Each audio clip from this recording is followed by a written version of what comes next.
Oh, we are live. It is Drew Manchu.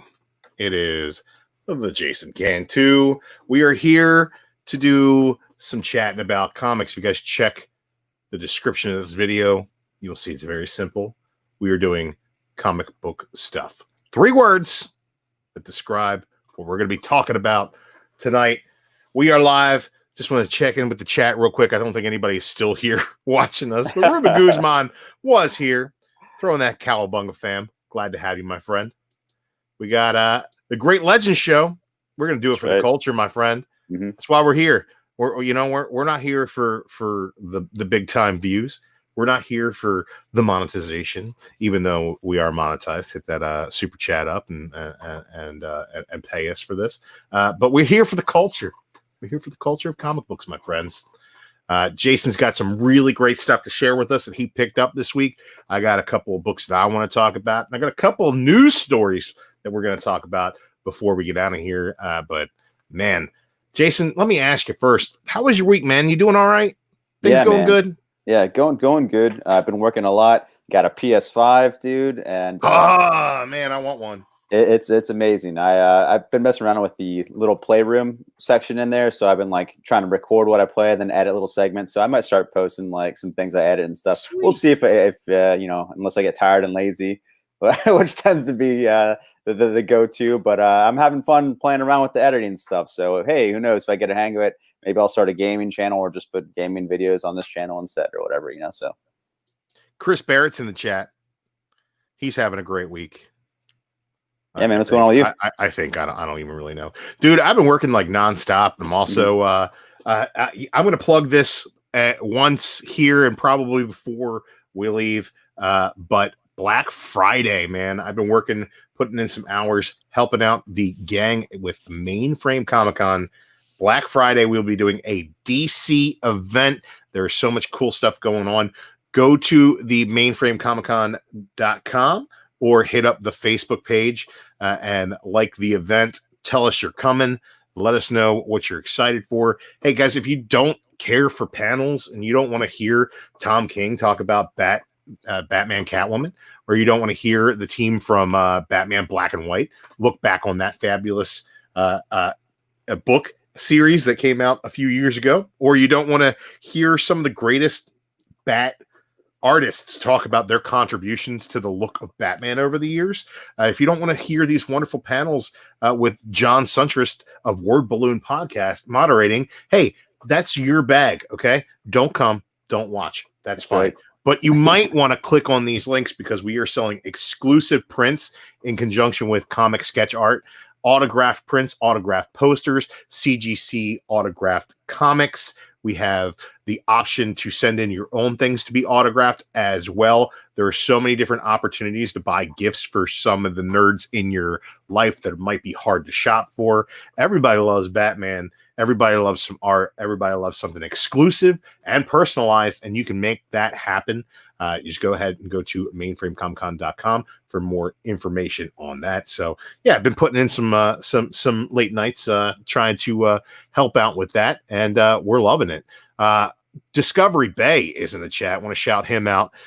Discovery Bay was on Modern Men this past Monday, and when we talked about Messiah Complex, a really, really cool book, and I think we all really enjoyed it. It was good to have him back on the show. We got a Stream Elements robot is in the chat. All hail robots. Hell yeah. Love the robot. IWK83. Good to see you, my man. That Gambit cosplay. Pretty dope right there. Happy to have you guys. All right.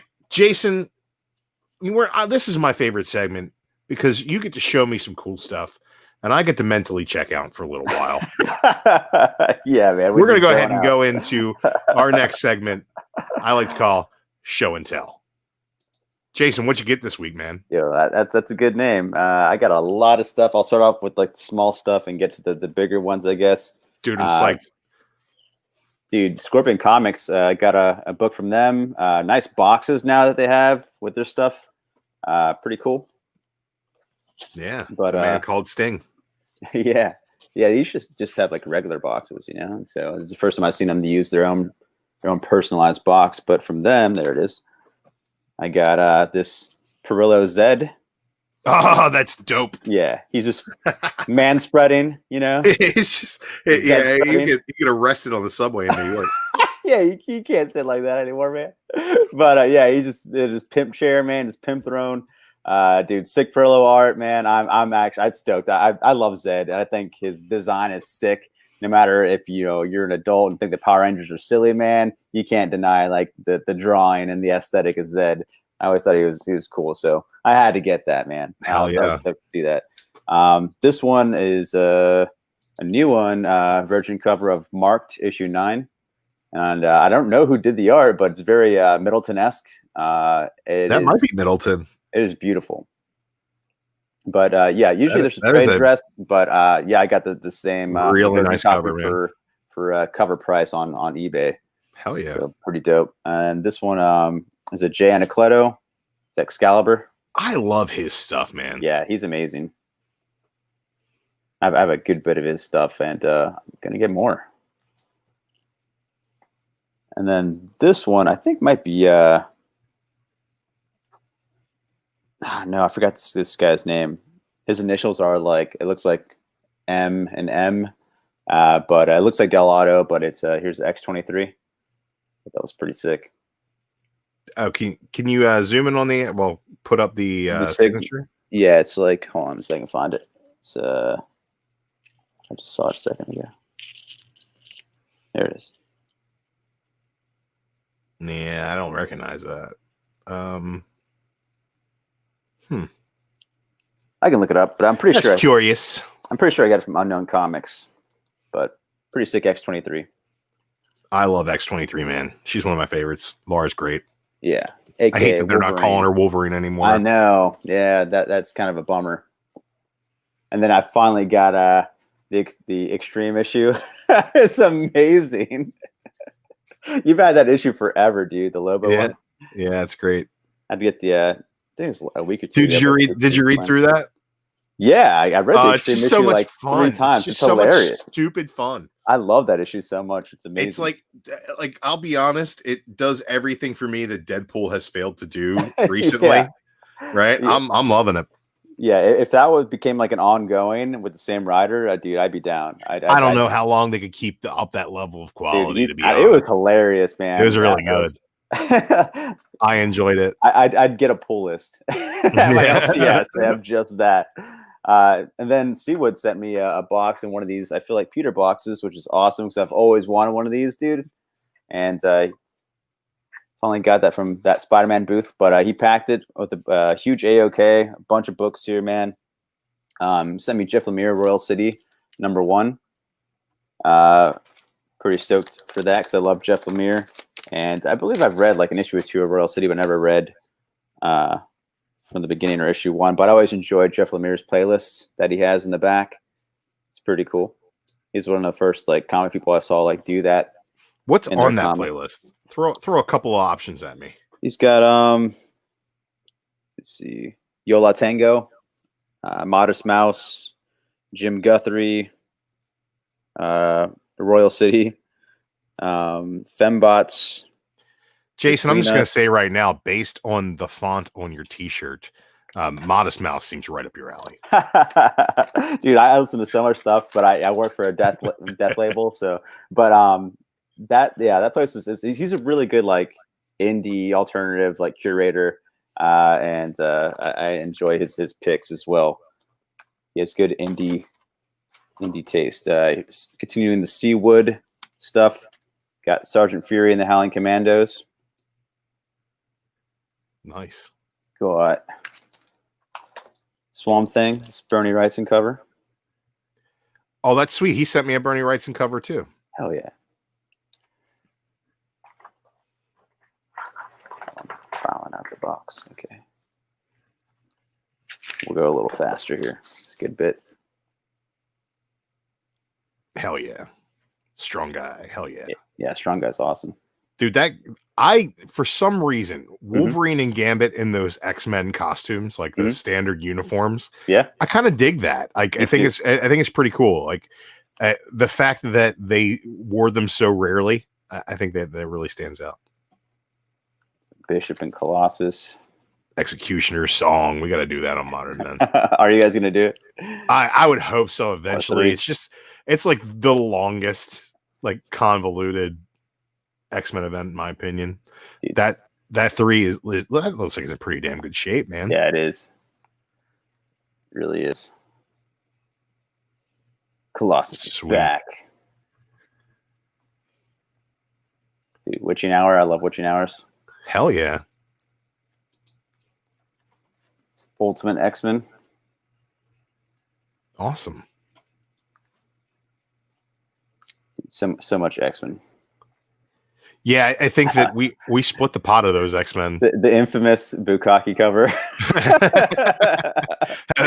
Look, all the way back in the 90s, Null was coming. Yeah, dude. I'm actually really excited to have this because I've seen like so many people show this. I was like, oh my God, I got to track that down one day and see what. Send it to me, dude. It's amazing.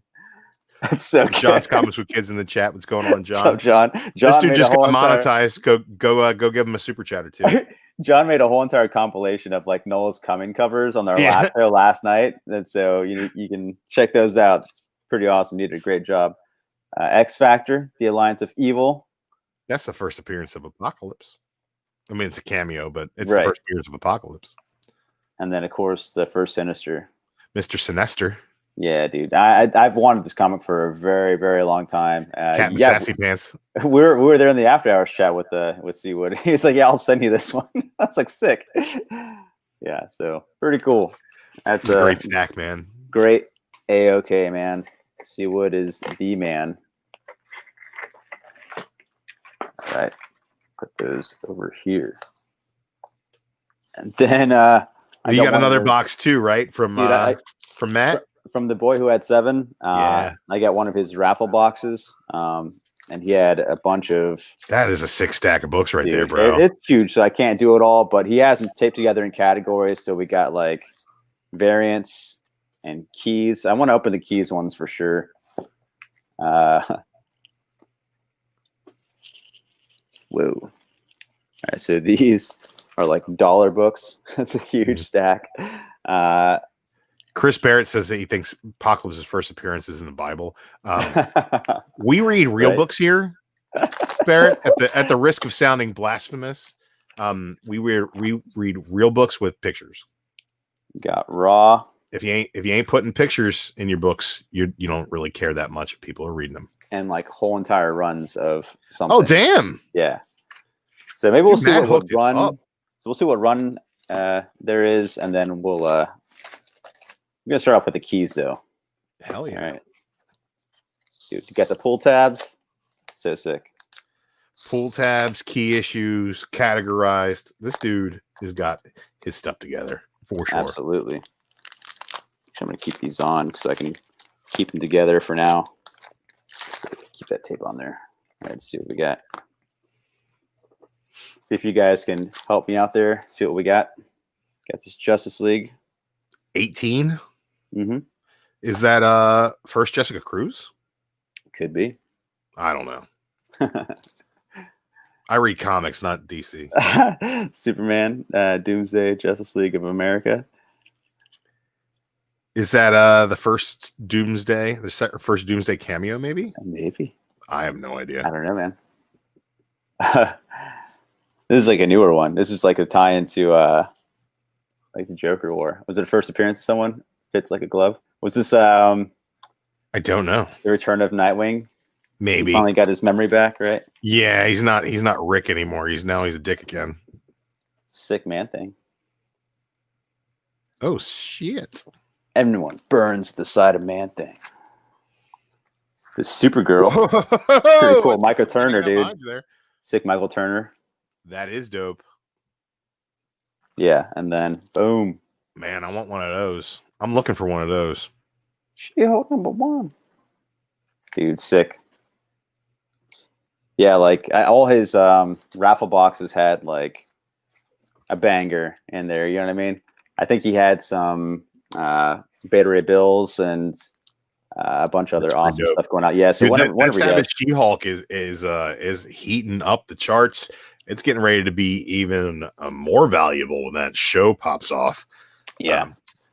I don't have any of that Savage run, but I've been picking up some of the keys from the Sensational run. I got that jump rope issue. I got the final issue. Some really great stuff. Did Jason's showing us his man thing. That's a Wednesday kind of thing. Look, this is Wednesday part 2. Yeah, right. Did the actress that was gonna play She-Hulk, didn't she say she was like unconfirmed and that wasn't like real or whatever? Yeah, but that like nobody was reporting that. Like nobody had confirmation on that at all. It was always a rumor. That to me was just like, why are we putting so much pressure on it? This is the variance stack. It's a Jay Anacleto again. Ooh, awesome. Those are pretty cool, man. I grabbed a couple of those. I had the Amanda Connor covers that were coming out for that. I was grabbing a couple, and then I just realized I'm not reading this book at all. Ooh, it's pretty cool. And then Venom Immortal cover. That's pretty dope too. But yeah, those are the variant stack. That one's gaining some steam. And then we'll do the last thing we'll show real quick is these runs pile. You got the runs? That should be like a store to just like sell complete runs, and that's their slogan is got the runs. Oh, sick. It's all the No Road Home issues. That is a great story. Both of them was really good, man. I love No Surrender. No Surrender was fantastic. Yeah. No Road Home was really good. Was like, man. Yeah, I love Hercules. Did you read that Loki by Daniel Kibblesmith? It was like a miniseries. It was like 5 issues. I did not read in like issue 1 or 2. They talk about the House of Ideas, and it's like there's like these 2 kids he invents. I think they're the son and daughter of like eternity or something. But they show him like the House of Ideas and go like really kind of like deep into the lore. I thought it was really cool. But it was kind of like I felt like a little continuation of No Road Home. But all right, so let's see what we got here. Check out these No Road Home covers, dude. Who's on those covers? Because it's all one artist, right? Hercules. Is that Tedesco? Dude, I don't know. It could. No, I don't think so. It's kind of got that vibe to it. It does. Yeah, it really does. I'm trying to see. Here's like the signature. Hold on. It's not working. Yeah, it's whatever. Yeah. It's pretty. We'll just say it's pretty. Some cool pictures. We got them pretty pictures. Yeah, that was a great run. I love the like the anti-gods or whatever they were called. All those new villain characters were pretty great. Yeah. I like just the fact that it's kind of like a game. Yeah, I like Hulk and Rocket together, kind of having their own little adventure on the side. What's going on down there?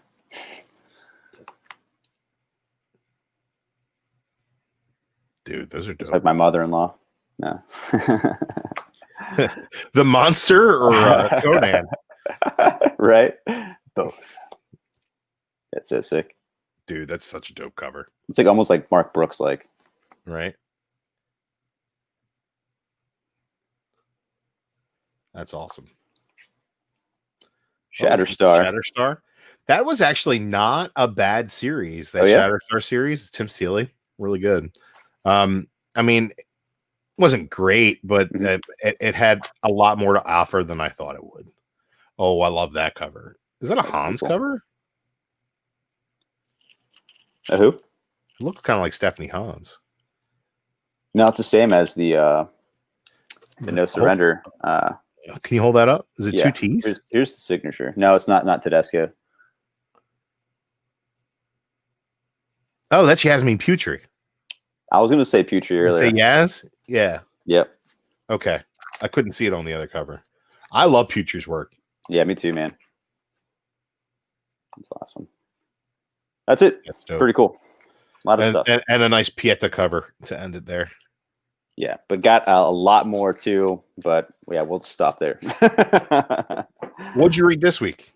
What did I read this week? I caught up on all the issues of Metal Nice. and all the tie-ins, and I read the newest issue of Metal today. And trying to think, I started reading Question issue 2, and I was like kind of midway towards the end of that. Okay, before we go any further, let's discuss Metal real quick. Okay. Because I read Metal issue number 5. And before that, the last issue I read was the Extreme Hour or whatever the hell. Amazing issue. Yeah. That was fantastic. Lobo. That was great. So good. Then we get back into 5, and it's just so much wibbly wobbly crisis garbage that I kind of really checked out in the middle of the issue. Yeah, I feel you. You feel like Metal is like really losing steam at this point, or is it just me? I thought it lost steam like long ago. I was like tired of it already, but this, as soon as issue 5 came out, I'm like, oh, it's still going. Like, when is this over? Yeah, and the whole entire, like, I don't know, the writing of those are just ridiculous. Like, I couldn't care less what happens. Comics will break your hearts in the chat. Yeah, it's true. Everyone is having a good night. We're having a good night so far. Like, for me, Metal has been like the strength has been in the one shots, right? Even like most of the story, it's been in the one shots, and the main series itself is just like kind of plodding along. I think when Superman Prime or Superboy Prime comes back, and it's kind of like an afterthought, that you're screwing up, man. Like I don't know. I was kind of down for whatever they were gonna do leading into this relaunch that they're doing after the whole future state stuff, and I figured, this is going to be a good way to do a crisis and keep it interesting, and like it's kind of got this tongue-in-cheek tone that doesn't allow you to take it seriously, but at the same time they're doing everything they can to kind of hit all the notes of a crisis, and it's just gotten to the point now where I just want it to be over. Can we wrap this up? What's going to happen in the end? Just like, can you do me a favor? Give me the next couple issues real quick so I can just go to like Comics Explained and let him explain it to me, so I don't have to read it. It feels like it's dragging. It's become a chore. Yeah. Yeah. I don't know. I wouldn't read it if, like, I don't know. I would read it for sure just because it's called Metal. But like, and also I like stuff that deals with like crisis events and things like that. Like the big picture of having like the whole entire DC universe, and like looking in the background at characters and stuff like that, like in this issue, I saw the Question, the original, or not the Question, the Sandman, right. Wesley Dodds. He was like in the background of one panel. I thought that was awesome. I haven't seen him in forever. And then wasn't he in Metal though? Or was he he wasn't like a main character or anything, but he might have been in the background of Metal. But he's like the detective looking dude with the gas mask. Yeah, no, he was in Doomsday Clock. Yeah. Okay, I think that's the last time we saw him. It was a bit part, I'm sure. There was also like one like awesome panel in this where it was like all of them in one frame. It was like Superman. It was Bizarro, Superman, Superboy Prime, and then the robot Superman. Cyborg Superman. Cyborg Superman, yeah. Hank Henshaw, who's like Hank Henshaw, historically, absolute piece of garbage. Don't make him a hero. This whole thing of like Superman asking the villains to like stand by him. Mm-hmm. It's just like, come on. There was though at one point during this, I think it was Tomasi's Superman run, or might have like Action. It could have been Action, but he was like teasing the point where like he was going to make Cyborg Superman become like a hero. He was like going to change him. Like he's like he had him in prison, and he like had him think over. Dude, I really wanted to see Cyborg Superman be a hero for like at least a run. Just like I don't know. I kind of dug what he did with Eradicator during that early run, where he was like he was the villain in the issue, but like it ended with like Superman basically explaining that no, like the only reason that Eradicator did what he did is because like ultimately he cares about Krypton. So like that's kind of cool. I like the Eradicator, but Cyborg Superman, count me out. Hank Henshaw is basically just a jab at the Fantastic Four. Would So what would you think of the issue though? Like, I guess like at the end, I guess the Batman, the Darkest Night, is finally fighting Perpetua. They're just, dude, I'm gonna tell you right now. I read it was one of the first things I read on Tuesday evening when I picked up my books, and I couldn't tell you what happened at the end of it. I was like so checked out of it. I read a lot of stuff this week, so like I filled my head with other things. But like, yeah, like if this was a movie, I'd be like, all right, let's go a couple 30 seconds forward, 30 seconds forward, 30 seconds. All right, let's get to some meat. And I don't really remember the second half of this book. Like I got to the point where Superman is like, "Oh, villains, I need you to break the earth," and I'm like, okay, I'm the rest of it just didn't even sink into my head. Yeah. So tell me, what did you think about it? I'm just waiting for it to be over. We're almost done at this point. How many issues? Is 7 or something like that? God, who knows? It's gonna be 48 issues. I'm just more curious about like just the ending. Like we all know what's gonna happen in the end, really. Like everything gets rebooted, or it goes towards future generation. I just want to see this transition. I want to see the transition of how it goes from here to like that 5G stuff. I don't think that it's going to be a transition. I think it's going to be a hard stop, and then you're going to get future state, and then you're going to get whatever comes after it. And this week they wrapped up Teen Titans, and they like kind of left this cliffhanger where it's like, oh, this is where it's going to go in the future. It's like, but is it like what are we really going to get for sure? Yeah. It even says on the cover final issue of they have that was it Chang run. They have that winter's end special coming up. Yeah, but that's I think that's a separate thing altogether. I think and to me it's like, why are we doing this December event between that's the fill gap metal and future state, which is also a fill gap? It's like, oh, let's fill the gap and then we'll fill the other gap before we're done this freaking event. To me, I don't know. There's a rumor going round that I saw on was it, and take this with a super duper giant ass brick of salt because it came from cosmicnews.com.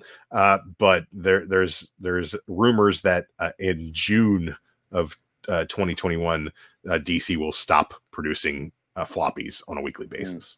Interesting. I don't necessarily think that it's that far-fetched, but we'll see, man. I love the floppy industry. I love that weekly, monthly like dose of a story. I think that really, really works for me still as a consumer, but I know that I'm in the minority there. No, it works for me too, but it has to be certain things I want runs up. Even when I like the run a lot, I'll still buy the trade or hardcover, or I'll buy like the absolute edition as well, besides the floppies. Or even if I buy like a hardcover off the bat, like, oh, I heard this is good, I'll get the trade or hardcover. Then like, I really like that, I got to get the whole entire run of singles. Like I'll do that as well, like I did that with House of 10 and Powers of X. I already read it like digital, like, but then I was like, I didn't get the whole entire run, I got to get that. So I did that. Like, dude, I love that. I love floppies, and I think that there will always be floppies. Like there's so many other labels, but like that sucks that DC, if they quit, that's a big bummer. I don't think there's a reason for them to quit, just because they're owned by AT&T, a big company. Like they can afford the bill to do that, dude, if they wanted to, but they can afford to sell off DC to like a different publisher or whatever to publish your books, whatever, if they really want to save money, I guess, if they feel like they're not making money through DC, although they make how much does the industry make? Like 20 million or 2 billion or something like that? Like it's a good chunk of change. It's not something that you would just like throw away or like fire the whole entire thing. Yeah, it's a small piece of their pie, right? But so I think that if they're looking to streamline, and I think that in this era of uncertainty with the entire economy, you got to think about what you're going to do moving forward. I just want to shout out Wawa right here. Anybody on the East Coast, knows what that's about. With the whole DC thing, it's the Penguin Publishing deal is good for them. They move more trades than they do floppies. They move hardcovers for and like prestige editions. Those young adult books, man, because like Scholastic Fair and all that crap, like that's how all the high school does is they go with the whole entire book, man. It's like, here's here's the menu to buy books for your kids or whatever. Like that happens to every like school, every kid. They just push like these Scholastic book fairs or whatever, like on parents. So that's why those like DC young adult books sell so well. Is because they're like made for kids, right? And that's the thing by like a company like that. Yeah, you're gonna buy a book at the book fair. You're gonna buy this rinky-dink book, or you're gonna buy this book about Batman. I'm telling you, there's no kid that's going into Barnes and Noble and being like, young adult novel, I'll take this. No, it's all from schools and stuff being pushed on them. Like I also think that it's a great way to get new readers into the universe, but at the point where they're, I mean, by all accounts at this point, they're going to abandon the universe, the continuity, then like one of those things will not carry you to the other, in my opinion. Right. Well, I was also thinking about like, in Europe, it's like their thing is more trades. They put out most of the trades instead of like single issues. And I mean, as long as DC keeps publishing trades, that's fantastic. And there's no reason for them not to. But I see the reason why you would want to stop printing floppies.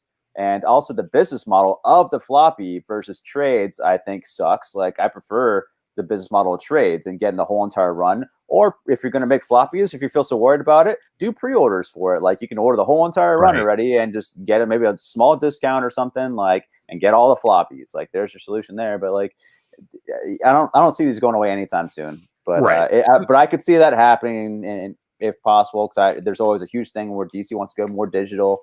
And that's good. They should. And they should make digital exclusive comics how they are. That's great. It's bringing more people. But yeah, man, keep these floppies around, bro. I don't see them going anywhere. Well, I'm going to go over some of the stuff I picked up this week. Yeah. What'd you get? Look, we'll go over some of the stuff that I read or just randomly picked up. For the Great Legend, we're going to go ahead and do the camera cut. Yeah. This right here, man, Stormbreakers. This is the new name for their Young Guns, I guess. Oh, that's right. Yeah. And this is just like kind of like interviews with the artists. I thought it was weird seeing like Gleason on there. Like he's a young absolutely gun. Free, but like Gleason is like a beast. The guy is so good. He's a veteran, so I thought it was really weird to see him be on the Young Guns crew. But like, wouldn't you be like? I think that's the reason why they changed it from Young Guns is because Gleason's on there. Right, but also the same though. But just the premise of that, it's like, dude, like I wouldn't even say Gleason's in a Stormbreaker. I'd be like, yo, we got Gleason. Like almost like a Bendis is coming. You know what I mean? Like, and then I'd be like, this is the new crowd though. Here's our Stormbreakers. But Gleason's the big announcement as joining the roster, not a part of Stormbreakers, though. He should have been like a pedal above that. I like the way that I think that them lumping him in with the hot new artists is kind of their way of giving him his due, because the dude came in and started doing Spider-Man off the bat. Like, yeah, amazing. I mean, and he's doing a great job. And like for him to follow Ryan Otley and like in my mind be an improvement. That is absolutely crazy. But you also get some stuff in here with RB Silva, whose work in Fantastic Four, which we're going to talk about later, is really, really good. He did great in the Powers of X, and he's been doing some fantastic covers for Star Wars. He's just super uber talented, and some great stuff with Peach Momoko in here, as well as like Joshua Cassera, some fantastic artists, man, that are just getting their due. And there's a really cool part in here where they show you some sketches and artwork from these guys when they were kids, which is kind of a cool deal. X-Force number 14, Ten of Swords is still going on, guys.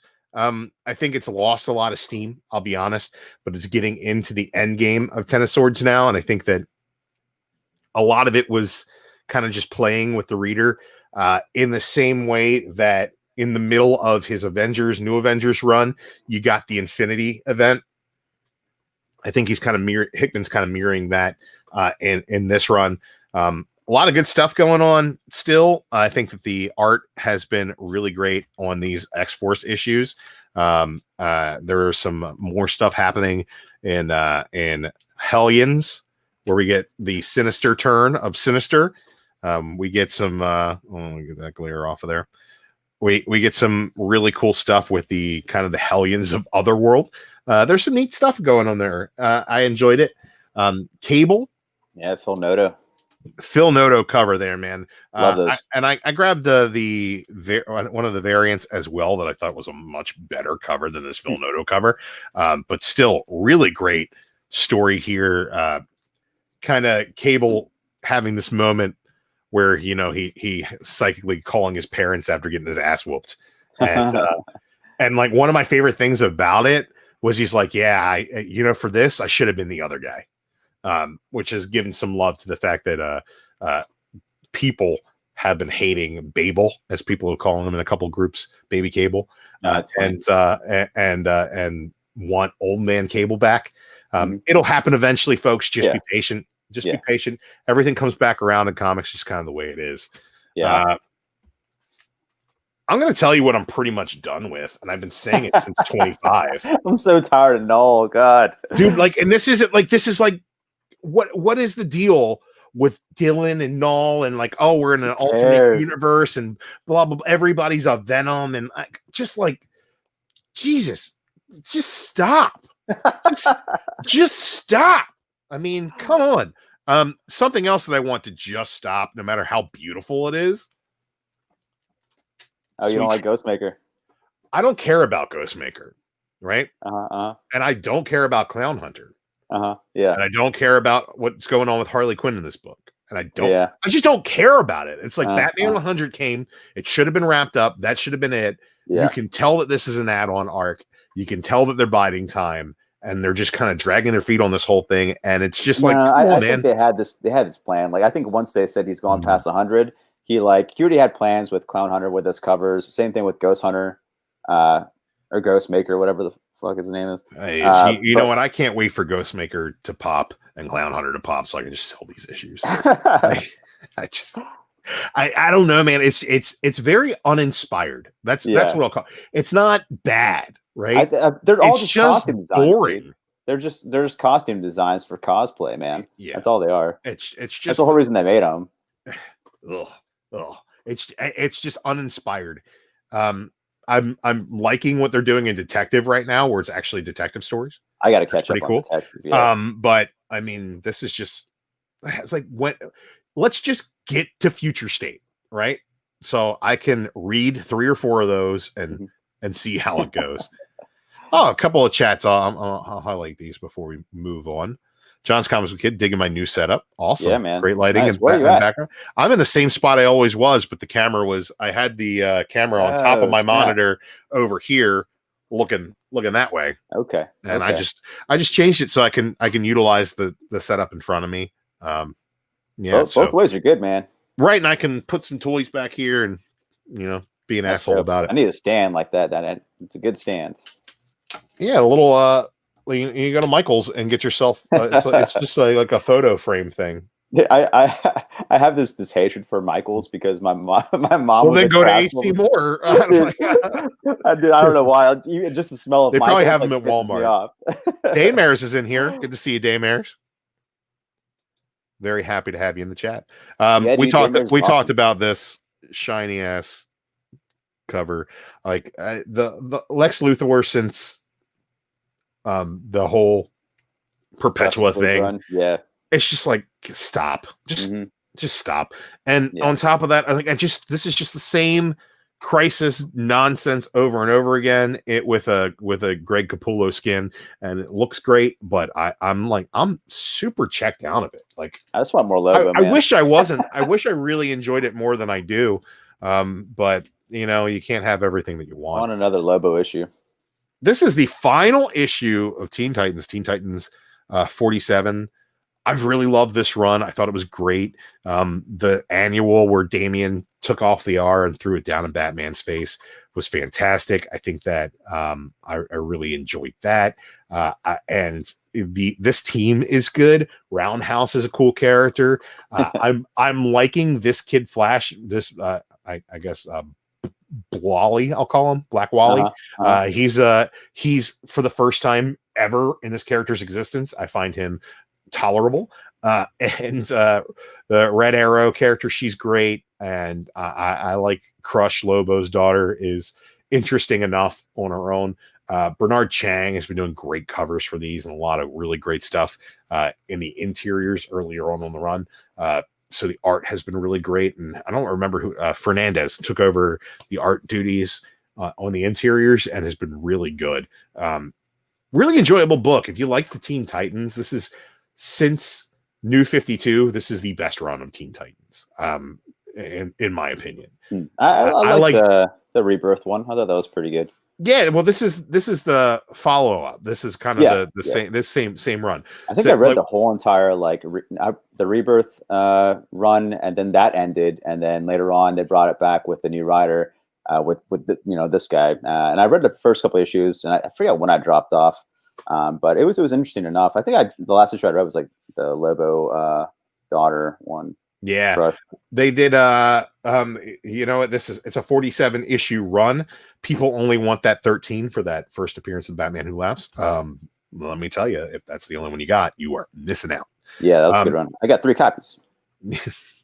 This came out last week, but I didn't buy it and read it until this week. You guys all know, if you've watched anything that I've done on the YouTubes, that I am a big fan of the Black Hammer universe. This is the Colonel Weird solo story.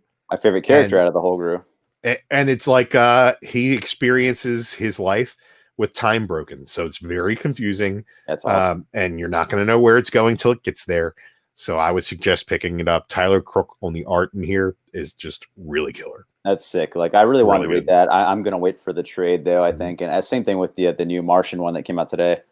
Bam! Yeah. Now, Tate Bromball does the writing in this story. And very adeptly. The story is by Jeff Lemire with Tate. And then Tate does the writing in this. Gabriel Hernandez Walta on the cover and also on the interiors is really beautiful. This deals with a lot of social issues, dealing with homosexuality, dealing with the police as well, which is like kind of puts it on a controversial kind of ground, but I don't think the book reads that way at all. It's really just a personal story about Mark Marks, the Barbarian, so instead of John Johns, the Martian Manhunter. Yeah, absolutely ridiculous, man. I love Black Hammer, and these 2 issues are head and shoulders above most of the other indies that are out right now. I bet. Yeah, dude. I'm stoked to read this. I snagged this Sick week. Cover, dude. Sick cover. This right here is the first solo Doctor Doom story here. Marvel Superheroes Presents number 20. This is actually in some pretty damn good shape. I know I'm not selling the damn thing right now, but if you look at the little spine slide right here. Oh yeah. Dude, that square bound, it's looking mighty good. Very happy to have that in my collection. And I'm going to tell you guys right now, Chris Barrett alert. Chris Barrett, I want you to pay attention to this next book. This is my Barrett pick of the week. And that's an alpha number 1. That's awesome. I got that for an absolute steal. It is cherry with the exception of like one spine tick that doesn't break color. So I am, dude. I didn't know Marvel put that out. Robert Redford. I didn't know Marvel put that out. That's amazing. It's like a 13-issue series, 14-issue series, something like that. There's a cover where he's fucking a seal. So this is not the most sought after. That seal fucker cover definitely get the tops. Hey man, I voted Malmachian. It's like you told me to do back in the day. All right, we're going to take those down. We're going to get into some topics here, folks, and we've been going for about 50 minutes now. Oh, we will 45 minutes. We started a little bit after the 10 o'clock mark, but I want to get through some of these topics real quick. Let me take myself off the screen there. It's the 2 of us together. I have got 3 topics that I kind of want to get your take on, and they're not super duper intensive, but we're going to start with one here that I think is really, really interesting. And that is sensitivity about comfort of Mandalorian women. I heard about this. Anita Sarkeesian is triggered by the fact that the lady Mandalorians have armor for their titties. I mean, is this the first time she's ever seen boob armor in anything? I feel like it is. I feel like she's never read a Dungeons and Dragons, like Dungeon Master's Guide, I feel like she's never seen a Frank Frazetta painting. Yeah. I feel like at this point, like, or she's seen history books. Like, guarantee that it probably actually existed in history. Of course it you did. Know? Like of that's course what I didn't did. understand about this. I was like, yeah, like why wouldn't they have boob armor? Like, dude, like here's my thing about this is if they didn't have boob armor, right? We'd be talking right now about why there aren't female representation, because all they do is look at them and say, "Oh, that must be a dude." Like, because there was complaints Drew, about female representation. If I have a complaint, they're not dressed sexy enough. All right, right? There's complaints that there wasn't female representation in the first season, but the armorer is a female. Like, she's like the leader of that group, and she's a female. Dude, Bo-Katan's awesome. Dude, I have got my issues with continuity of Bo-Katan not being old enough, based on the timeline. But like, boob armor, like, wouldn't you want them to protect their boobs? Like, I don't know, man. Like, if you punch a lady in the tit, she's gonna go, "Ah, my titty." But if she's got armor on her tit, then it won't be a problem. Well, your armor won't fit, like, if you have boobs. You know what I mean? That's what I'm saying, dude. It's all baggy and stuff. Like, wait, we got to take a break real quick because I just checked the chat. I just checked the chat, and we got a super chat for the boob armor, and I gotta hit it. Where's it at? We're best friends. Let's do karate in the garage. Two Brothers Comics want to come over and do karate in the garage. Guys, come over anytime. Karate in the garage is always on the menu. Thank you so much for the super chat.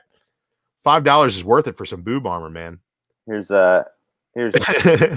Boob armor would be a great name for a female heavy metal band. Hold on, I'm gonna take the picture down. Oh man, where are all the buttons at? Here's Bo Chris Kattan. I want to go to the boob armor concert. That's all I'm saying right now. Chris Barrett. Anita needs to grow a set because women have breasts, and if they go into battle, they should have something to protect their body. I agree, man. Absolutely agree. Man, a little bit of love for the setup. Thank you, guys. People are liking that angle, bro. They like that angle. Hey, man. Look, they're seeing more of me. And if that's what they're into, that's what they're into. Hey, man, they want to do karate in the garage, so give the people what they want. Hey, man, we're gonna do as much karate in the garage as possible. Hell yeah. But like, let's just take a vote right now between the two of us. Anita Sarkeesian, super triggered over nothing. Yeah, absolutely. Yeah, I agree. I mean, like, I'm gonna ask some ladies later in the week and try to figure out what they. What were even in like the comment section where people are like, "What are you talking about?" Like, oh, dude, I didn't even bother to look that up. Dude, I bet you anything that the first one is just like a major roast, like, and it has like more likes than her like original tweet. Right? It's like, I think there's this new thing where everybody has to figure out what is politically triggering them about the Mandalorian this week. It's like, he ate baby frogs.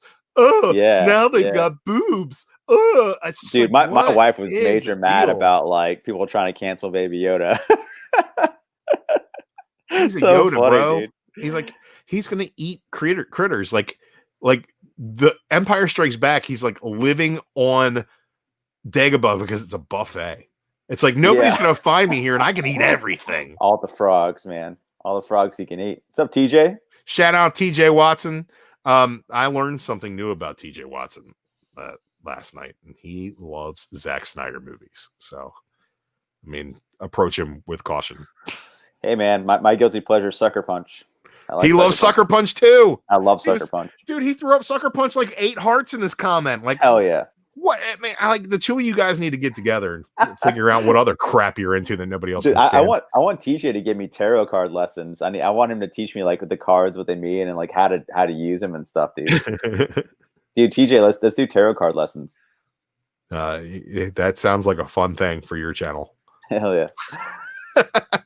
All right, moving on from boob armor, I've got another question for you, and it's like, how much would you pay for a fat old dead guy to send you a birthday message? A fat old dead guy to send me a birthday message. Yes. Like Marlon Brando from the dead. It's like not quite that old and not quite that fat. Chris Farley. The Undertaker is now on Cameo. How Wow. much do you think it costs for like a 15-second video clip from The Undertaker? I bet $200. $200? Wow. I wish you could get it for $200. I wish. Because The Undertaker is charging $1,000. Wow, that's $1,000 US dollars to get his old fat ass to say happy birthday, brother. Amazing. Holy shit. Chris Barrett says 400. Nope, not going to do it. It's not going to do it, my friend. It is not going to do it. $1,000. I want to know right now, Jason, if you had $1,000, what would you rather spend it on than a birthday message from The Undertaker? Damn, dude, half a stack. Dude, a stack. A lot more other things, man, than that. That's crazy. You can get 2 PS5s. Yeah, to sell them so you can get PS5s. You can get a PS5. You can get a PS5 and a Series X and see which one catches on fire first. Yeah, I almost did that, but I ended up just getting PS5, and I could have got the Series X. And I was like, let me just wait it out, because there's no exclusive games or anything. There's no reason to get it until like whenever, like later on. So Dave Mayer says hookers and blow. That's a much better way to spend your money. I'm just curious. We got some wrestling fans in the chat, and I know I'm a hardcore wrestling fan. For years, for decades, The Undertaker, this man right here, could not be bought and sold. Right? He was living the gimmick to the point where he wasn't doing interviews as Mark Calloway. He wasn't doing any of the behind the scenes footage stuff that the WWE was doing with everybody else. Right. He wasn't showing up in their clip shows on YouTube. He wasn't like, this guy was the last of the old school and now has completely sold out. Like completely. I feel he's like I'm retired. A long time ago. I don't know, man. He didn't, man. He's like, I'm retired. Now I'm going to do bits on Jimmy Fallon. Like,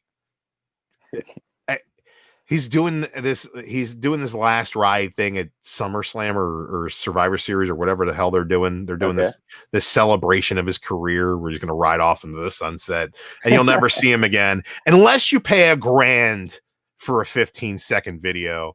Like, I mean, like Ric Flair is $500. Right? Yeah. I think that's kind of worth it. Yeah. Chris Barrett has the right idea. Get a PS5 and a Flair video. That's kind of the way to do it. You get the birthday message from Ric Flair and a PS5. Yep. Sounds like, but the thing is, you can't find a PS5 right now, but you can certainly pay Ric Flair to do something on the internet. Dude, I've been so tempted to there for it all the time. To flip mine on eBay for like $1,500 or $2,000. They're coming back Black Friday, man. They said like there's all these rumors that they have stock coming, so I'm not super worried about it. So many people cashed in hard, man. That's amazing. Right? That's just the way it goes, man. We got another friend popped into the chat.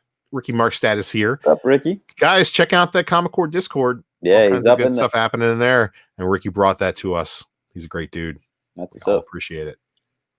All right, I've got one last story before we go. One last story.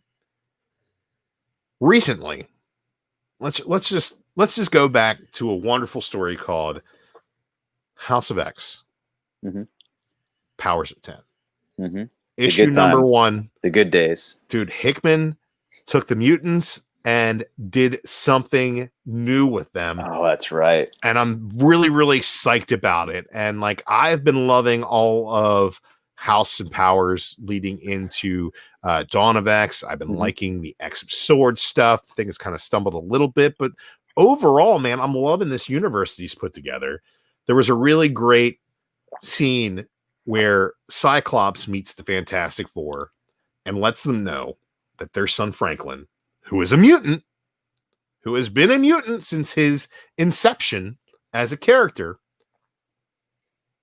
is a mutant and is welcome on Krakoa and can come home whenever he likes. Then we get Fantastic Four versus X-Men crossover, written by Chip Zdarsky, great Dodson art, where they take all the time to talk about Franklin as, you know, the crux of this whole disagreement, his mutantdom, his place in Krakoa and his place within his own family. Really good stuff. I like the way that it all resolved. Really great. Dan Slott. Let's talk about Dan Slott. Man, Dan Slott's Silver Surfer, one of the best runs I've ever read in my life.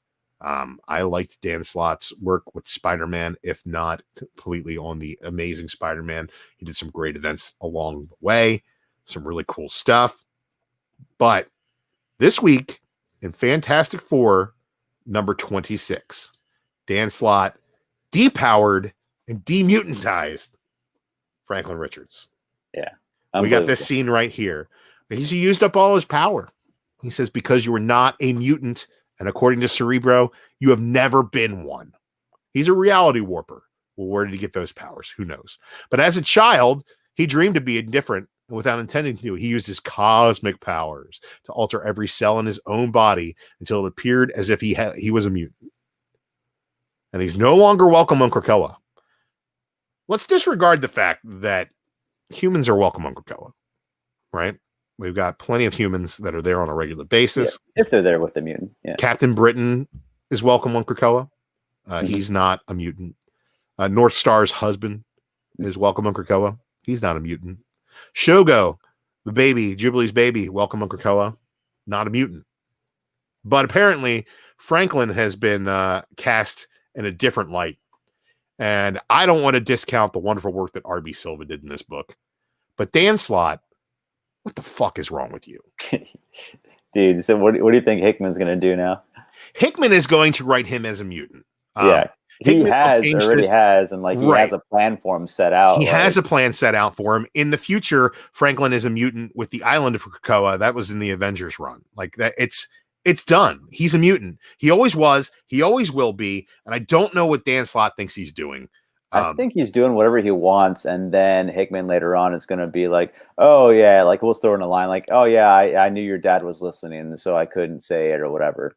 There you go, fix. You know what I mean? Like, dude, I don't even know what the hell's going on with this. Like, I liked this Fantastic Four run, right? Mm-hmm. I think that it's really good throwback storytelling. But the one thing that I think has been underserviced has been Franklin and Valeria. I think that they're being wasted. Yeah. Dan Slott doesn't know what to do with those characters. Mm-hmm. And I think this is him trying to make them interesting in a way that he doesn't need to. Chaos is saying Hickman was in on it. I don't agree, man. I think that I don't know, man. I don't know. I doubt it though. It makes me sick. Yeah. I doubt it because I mean, like, usually Hickman has his like his meetings with his whole crew. Like, you know what I mean? Like everyone who's with anything was in there, you know, in the room. Like even like Ewan was in there, I think, too, with them. But yeah, I don't know. I mean, Dan Slott could fix that too at the end of this arc or whatever, you know. It's I think it's stupid, but you know, I can see why people are getting upset about it, and I don't really want to read Fantastic Four, like even less like now. Yeah, my question is, how is he a mutant in Days of Futures Past? Like, how is he a mutant in the X-Men annual where they go back into that world, you know? Chaos seems to think that they have continuity meetings. Either that or this is non-mutant thing was planned and he will be later. I don't think I can see that, but I see X-Men having continuity meetings, but not you know, Marvel, you know. Right. I think that Slott has his own ideas about what's going on. They have their once a year thing, you know, their meeting that they all talk stuff and ideas and stuff, but like I think that's all they do. I think that the editors are mainly the ones that try to keep track of that stuff, but even then they don't, just make sure like things are fine in like one assigned series or one or two assigned series, not like everything. I don't know. I just think that Franklin Richards has been completely underserved for the better part of 3-4 years now. Mm-hmm. I mean, he was pretty much a non-factor in Secret Wars, which was a little upsetting to me. But I think that Hickman has had a plan for him because he showed up in the Avengers in the future with Krakoa. It's definitely an idea that was Hickman's. So I don't know. I'm kind of excited to see him bring Franklin back into power. Yeah. in a way that Slott just really hasn't been able to make the kid interesting. Right. And like Hickman, remember in that list of like mutants or whatever, wasn't he like one of the Omega mutants or whatever? Like on the charts? He's on the list of Mhm. Omega mutants, Mhm. Omega level mutants, and he's the only one that has allegiances to the humans. So like Right. that meant something. There's Mhm. no reason that was in there for no reason. Like I said no reason for no reason. It means something because Hickman doesn't put things in the books without having a reason for them later on down the line. Yeah. No doubt. Let me see. Was a list of non-mutants on Krakoa. Northstar's husband's a non-mutant. Shogo's a non-mutant. Captain Britain's been on Krakoa. He's a non-mutant. There's a bunch that have been brought on to the island. But it seems to me like the X-Men are not anti-human as much as they are pro-mutant. And that, like, for the most part, you know, they're pretty pro-human as well. I don't know. We'll see. It says Hickman probably makes Slott sit on those mutant meetings. If you think Dan Slott has any responsibility to anybody other than Dan Slott, you haven't been reading Dan Slott books for the past couple of years. He does whatever he wants in Spider-Man. He's been doing whatever he wants in Fantastic Four. It is what it is. I'm not super upset about anything except for this Franklin mutant nonsense. Marvel has those big retreats, but they're at least once a year for like a couple of days, and it's not like, it's just more like to come up with ideas and like check it on everybody. It's not like, okay, you know, make sure continuity matches everywhere. I think, you know, even just editors are assigned like one or two or like a handful of books, and they're just like have to do those specific books, and even then they don't really talk to each other, you know. And I don't know. I can really only hope that this has a meaning behind it, and that he comes back even more mutiny, and becomes the king of the mutants and stabs his father in the face, puts his mother in a garbage disposal. Oh man! And we find out that Ben Grimm was a mutant all along, and the Thing gets to hang out. Dude, that'd be dope. It would be dope. I mean, I love when they put the Thing in different situations. When he was on the Guardians of the Galaxy, I might be the only person who really loved that run. But he was great in outer space. Yeah, it'd be fun to take like Franklin and Thing, maybe Johnny Storm, maybe Sue. Nah, forget Johnny Storm. We got plenty of fire mutants. We don't need Johnny Storm. That's true. Yes, but Rockslide's dead now, so we can take the Thing. Yeah. All right, gang. That is gonna wrap it up for me. And Jason, tonight we've discussed some great news topics. We shared some pretty books. It's been a really, really great night. And Baby Yoda's canceled. Baby Yoda can't be canceled, bro. He's not. Like Baby Yoda is like Bill Burr. You try to cancel him, and he just doesn't pay attention to you. He's just like, I don't read that shit. You can't make continuity match everywhere, but this isn't something that they can do under Hickman's nose. I kind of agree. No, man, I really don't want to see. I really don't want to see. Not necessary, Ricky. The mutant gene is a recessive gene. So they don't have to be mutants. Right. We'll see how it all plays out. One more time, guys. I do want to see them go into like that cosmic power thing, though. Because a couple of writers have touched on it. I think, like, you know, Dan Slott has a little bit. Ewing has a little bit. Someone else. I think Cates has a little bit. But it's just this random cosmic power where they get their powers from. And like some people were like, oh, well, that's also like where mutants get their powers from. Like Cyclops. The God power. Yeah, the God power. Exactly. I want to hear that more expanded upon. I think we're going to get that with Hickman. Zdarsky did a little bit of that in the Fantastic Four crossover. So maybe that's what they're going to go into. Maybe we'll realize that eventually that mutants and these other cosmic beings are not so different. That might be. That might be something they play on. That actually makes sense, and thematically could really work within what Hickman's doing already. Hell yeah, Jason! I want to ask you a question. Yeah, what's up? Look, I already talked about it. I'll throw it out there one more time. Mainframe Comic-Con's doing this Bat Friday event. DC creators galore on Black Friday. We're going to be streaming that live on the Comic Core. We're going to be streaming it on the Mainframe Comic Con YouTube page. Go over there, saw up the YouTube page. Go on the Facebook, like the Facebook page. Let us know if you're coming to this event. Ooh, Spider-Man 2099. Great run. Thought that was great. Nice. Yeah, pretty solid. In addition, we're going to have prints and comics and all kinds of autograph opportunities for sale. You can actually buy them now. There's a lot of cool stuff going on over there. We got some Mirka and Adolfo is going to be involved. We got David Finch. There's some fantastic Jason Fabok, Three Jokers prints. I hated that book, but hey, man, go buy the prints if you're a fan of the artwork, which was the highlight of that book. Amazing, yeah, dude, really fantastic, really fantastic work he did in that book, regardless of how ridiculous the story is. Dude, there's supposed to be a sequel. They're gonna make a sequel. One more thing that I'm not going to buy. I can't believe it, dude. But I also would be remiss if I didn't give you the opportunity to plug what you are doing on Black Friday. Dude, there's going to be a reunion. Yeah, that's the day after Black Friday, I think, right? Is it? I thought it was Black Friday. Day off. I think you're right. Yeah, so it's like later on nighttime. Yeah. So I'm working like all day, getting paid like extra overtime. But yeah, you're right. I think it's going to be on Bogey's channel, isn't it? Yes, it's got to be, or is it's got to be Balls Network.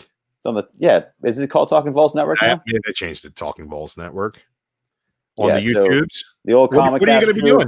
Old Comic Cast crew is back together. We're going to do a commentary with Rylan Grant for the anniversary of Rocky IV. So we're going to watch Rocky IV. You can watch it with us live and join in on the conversation, but we're going to be cutting up the whole entire time. And Rylan Grant's a huge fan of Rocky IV. I think he said the beginning notes of his doorbell is Hearts on Fire, which is amazing. And he's totally serious about it. He's friends with Apollo Creed. So yeah, it's going to be a good time, but that's on Black Friday on the Talking Balls Network. So come hang out and watch Rocky IV. Yep. That's some fantastic comic book fans over there. Boogie Bentley, Gomer, who's a friend. Outright Geekery. Check them out on Facebook. Adam Wade Adams, my favorite part of Comic Cast. And best wrestler. Yeah, he's fantastic. The good old Comics Misexplained and our friend Rylan Grant will be doing fantastic commentary. And I think Boogie said the writer's block. Oh, damn. Son of Satan, man. I love me some Son of Satan. Hey, have you checked out that Hellstrom series on Hulu yet? No, I haven't. Have you? Pretty solid. Really? Pretty solid. Oh, yeah, I gotta watch it, dude. And you know what, Jason? I want to talk. Look, I went a little bit over the time that we wanted to talk on. We've already done our sign-offs, but I want to ask you a question. Have you seen Lords of Chaos yet? The with Macaulay Culkin's brother, Kieran Culkin as Euronymous. I heard it's terrible. Here's the thing: it is terrible, but it's also amazing. Dude,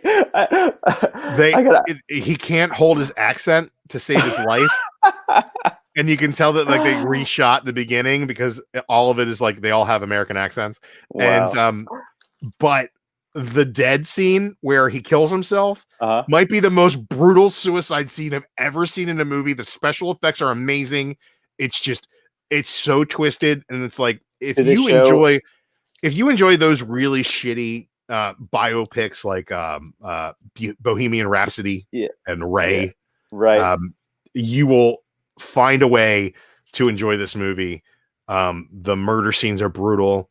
The suicide scene is brutal. I want to see what route they took. Did they have him taking out parts of his skull to make a necklace before going home or whatever? They go into all of it. Oh wow! They go into all of it. All right, I gotta watch that. And it is gut wrenching, and laughably funny at the same time. Did you see the actual documentary called "Until the Light Takes Us"? I have not. I saw a lot of different YouTube documentaries about it as well. You can watch Until the Light Takes Us on YouTube for free, the whole entire movie. Just a heads up to anybody out of the loop of what we're talking about. Lords of Chaos and this other documentary, Until the Light Takes Us. They're both about a fantastic band that just ripped off Venom called Mayhem, and they are known as the creators of Norwegian black metal. Yeah, they're with up there with Immortal, and It's Euronymous is like the Elvis of Norwegian black metal. Yeah. And they all die and kill each other and go to prison and like and It's kill insane. themselves.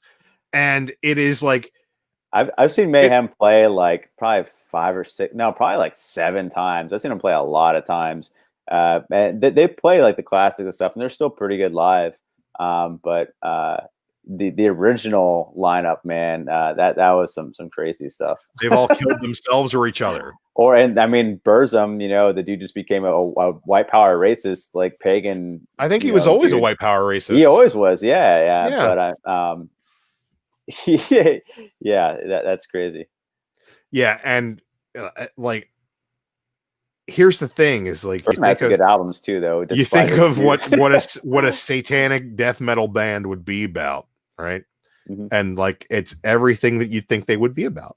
It's all true, but at the same time, it's all laughably childish. Well, yeah, I mean, it's like, the best gangster rap, it's like comes from the real ones, Right. you gotta, right.